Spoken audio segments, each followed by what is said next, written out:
Donc les pirates viennent quand ils font une cyberattaque, bien évidemment d'abord perturber le système. On s'imagine tout à fait un problème de disponibilité de la donnée. Ils viennent aussi attaquer ce qu'on appelle la confidentialité de la donnée. Ils viennent récupérer cette donnée est facilement monnayable, soit pour faire des usurpations d'identité en les revendant très facilement sur le darknet. Et pourquoi pas, c'est pas forcément le cas actuellement, mais peut-être un jour modifier l'intégrité des données pour pouvoir modifier les comportements des personnes qui ont à analyser ces données. Alors, quand on prend la cybercriminalité au niveau mondial, c'est estimé à 1 500 milliards. Un peu plus de la moitié, c'est tout ce qui est trafic sur Internet.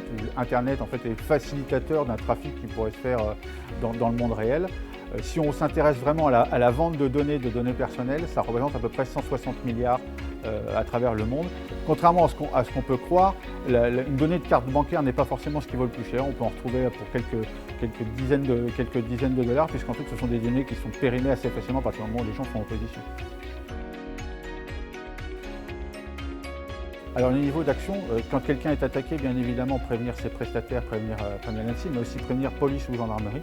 Et on est capable de venir appuyer dans la gestion de crise en amenant des enquêteurs, des experts techniques et éventuellement des négociateurs, y compris des négociateurs du GIGN, ce qui permet pour la partie enquête de remonter, si possible, jusqu'aux auteurs et envisager de la saisie des avoirs criminels et récupérer peut-être un petit peu des sommes qui auront été dépensées.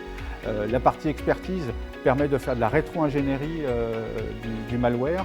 Et puis la dernière partie, la partie négociation, même s'il est bien évidemment toujours recommandé de ne pas payer la rançon, on ne peut pas en vouloir aux gens qui payent la rançon et ça permet de négocier déjà à la baisse et pendant ce temps-là de gagner du temps et faire toutes les investigations techniques nécessaires.